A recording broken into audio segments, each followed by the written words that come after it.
Spider-Man is the Marvel hero with the most extensive gallery of villains. Within it we can find iconic villains such as the Green Goblin, Dr. Octopus, Venom, Carnage, the Lizard, Kingpin and much more. Each villain has a unique set of powers and their own reasons for wanting to eliminate Spidey. In fact, one of the reasons why the Arachnid is referred to as one of the best superheroes today is because of his enemies. Within this list is a character that is often considered a Class B villain, that is, a useless enemy used in filler stories, but one that many fans have come to think deserves much more recognition. While he's not in the upper echelon of Spider-Man villains, Herman Schultz, aka Shocker, is an incredible character. While he's not Spider-Man's most iconic, dangerous, or relatable foe, he's easily one of his most realistic, flexible, and entertaining. Although Shocker has made his fair share of appearances in comics, animated shows, and Spider-Man Homecoming, he's easily one of the wall-crawler's most underrated foes. Shocker first appeared in Amazing Spider-Man number 46 by Stan Lee, John Romita Sr., Marie Severin, and Sam Rosen.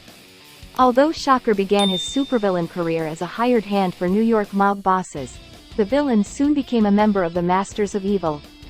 On top of that, Shocker established himself as a key member of the Sinister Seven, defeated Ms. Marvel, Agent Venom and even defeated the Punisher on one occasion.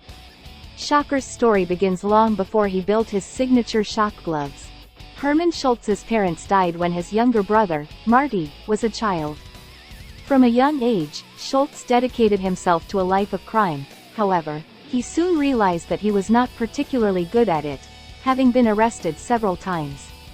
After a robbery went wrong, Herman was arrested again, but was sent to the prison workshop, where he used the resources around him to create gloves that generated powerful shock waves, which could be used to open vaults.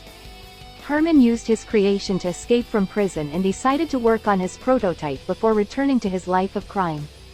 As Shocker, he had the ability to electrocute his enemies with his portable vibrashock units, but because the vibrations were so fierce, he wore an extremely durable insulating suit. During his first outing as the self-proclaimed Shocker, he ran into Spider-Man who had a broken arm, which is why he managed to easily defeat him. After this short-lived victory, Shocker became one of the eternal punching bags of the Marvel Universe. He can usually be found at the Nameless Bar, and fully embraces his status as a B-list villain, partly because it means he's survived some pretty dark times. He doesn't particularly hate Spider-Man on a personal level like the Green Goblin does, nor does he see him as a true rival like Dr. Octopus, and he also doesn't have a personal vendetta like Venom. Shocker is smart enough to know not to mess with superheroes when he can help it, and he also holds a grudge against the enemy who has defeated him so many times. Over time, Shocker gained the affection of Marvel fans and writers, which is why he was turned into an affable villain who tries to befriend the other villains he works with. Herman's personality is very reminiscent of Flash's rogues, as he knows that he is a minor villain and does not really hate his rival as such. It is simply his way of making a living. He is one of the few villains who actually has a moral code and restrains himself in his fights, because if he wanted to, he could cause much more damage than he usually does. Although he is forced to steal to live, he is not a monster or a murderer, but simply someone who has gone through very bad times in his life. Shocker has faced many heroes, but rarely with purely lethal intentions, and even apparently relishes the opportunity to confront Ms. Marvel when she goes to Jersey. But none of that detracts from the fact that Shocker can be extremely dangerous if the situation warrants it. Amazing Spider-Man 578 and 579 served as a good reminder of what this villain is capable of, showing Shocker not only fending off Spider-Man but also causing massive damage to the surrounding area. This not only led to the hero being quite injured, but destroyed an entire subway block and trapped several civilians beneath New York. This story makes it clear to us that, if he wanted to or simply by accident, Shocker could bring down all of New York. Even in the superior foes of Spider-Man number 17 we see this villain come face to face with the Punisher, and not only that, but he also emerged victorious from this encounter. On another occasion, he faced and defeated Venom. In addition, he was the leader of Magic for a time. A member of the Sinister Seven, he managed to take away Ms. Marvel's powers and then defeat her.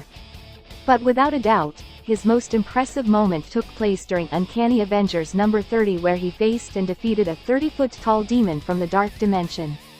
The X-Men's Rogue admitted that if it weren't for Herman, hundreds of civilians would have died that day. Perhaps if not because he is a villain, he could be one of the most powerful street heroes of all.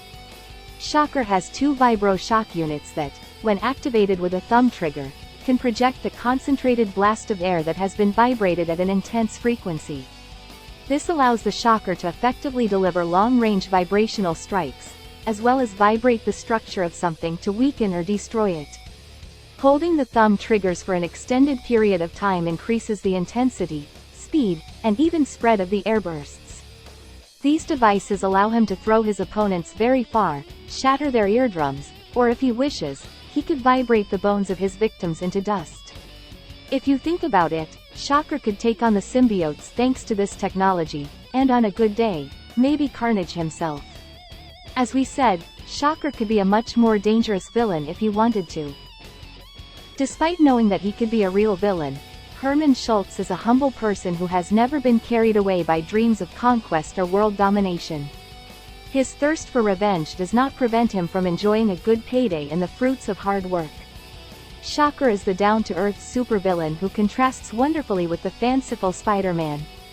He's someone who reflects that connection to the real world and mundane issues that has always characterized Marvel, and he's a genuinely perfect member of the B-list of Spider-Man's rogues gallery. For now, that's all for this video.